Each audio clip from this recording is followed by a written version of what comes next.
Someone asked a question about how to perform work without the sense of doership. And I think it is best to read Bhagavan Sri Ramana Maharshi's words, where he says, actions form no bondage. Bondage is only the false notion, I am the doer. Leave off such thoughts and let the body and senses play their role, unimpeded by your interference. He further says in talk number 58, one must realize that he is not the doer, but that he is only a tool of some higher power. Let the higher power do what is inevitable, and let me act only according to its dictates. The actions are not mine. Therefore, the result of the actions cannot be mine. If one thinks and acts so, where is the trouble?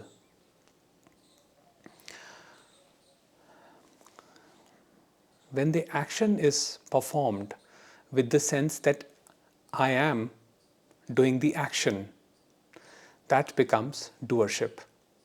But when the action is simply performed with this realization that there is a higher power which is facilitating this action, and what I perceive as me is simply the tool or the instrument, which is the mind-body organism, which is simply executing the action that has been decided by that higher power. Therefore, even the outcome will be what the higher power desires and not what the individual separate self desires. So it is simply a shift in perception. When one lives with this attitude that it is not me who is doing anything, but that things are simply being done, then one does not take ownership of the actions. And when the ownership of the actions is not taken, then there is no question of any guilt, shame, or pride or arrogance. For example, if I perform a certain action and results are not according to my expectations, then I do not carry guilt and shame or regret, because I knew that it is not my action, but action happened through me. I was simply the tool, the instrument that was executing this action. Similarly, let's say if I did something and the outcome was what I preferred, then I do not create pride and arrogance, claiming again the action to be my action. See, I did it and I knew this would be the result.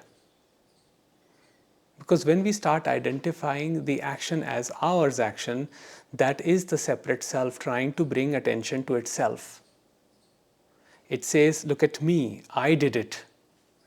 So either it will shame, blame, condemn, and live in constant regret that I did these things or that thing in the past, I hurt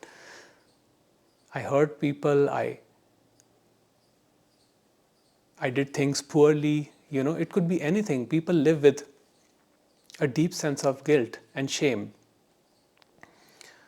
But that is simply the continuation of the separate self, which believes that it is the doer of actions. And Ramana Maharshi is saying that you are not the doer. The doer is the higher power. So when one completely surrenders to it, all this guilt, shame, pride, and arrogance begins to dissolve and disappear. Therefore, one's action becomes more and more spontaneous. One does not have to think whether I am committing doership or not, because that itself is a doership. if I execute every action thinking if I am doing doership or not, then that itself is a doership, because somewhere you are scared that you may do the wrong action. That means you consider yourself to be the initiator of the action. Whereas Bhagavan is saying that actions are simply happening and you're not the initiator. This was the same dilemma Arjun was in the battle of Mahabharata in Kurukshetra, where he was saying, how do I act? How do I kill my own relatives? How do I fight them? To which Krishna said that give up your sense of doership, because you are not doing this, and I, as time, have already concluded the battle.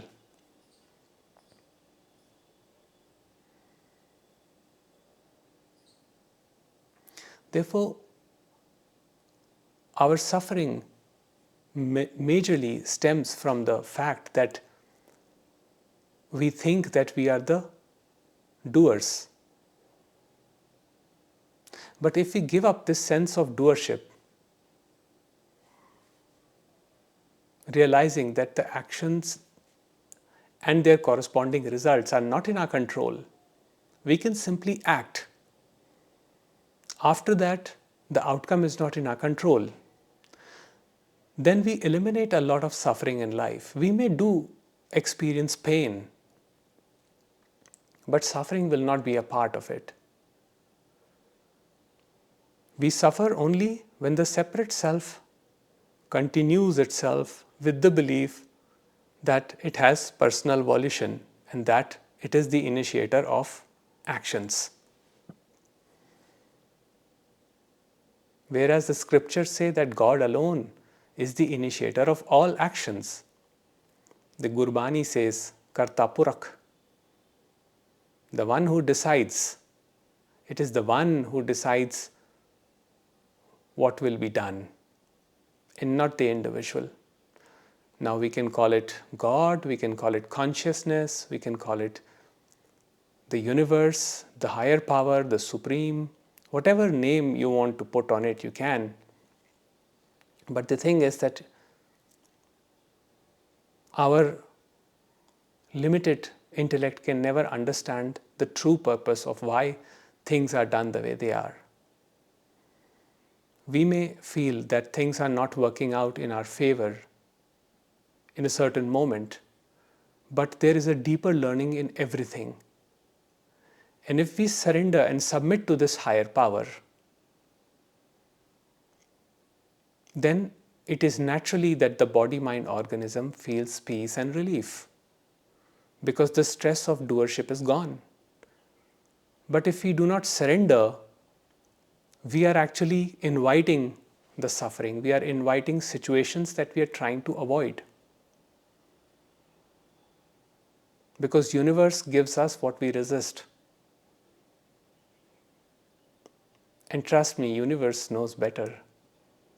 Well, you don't have to trust me, but trust Bhagavan's word here, where he says that you will be confronted with that which you avoid. So surrender and let the outcome be decided by the source, by the higher power.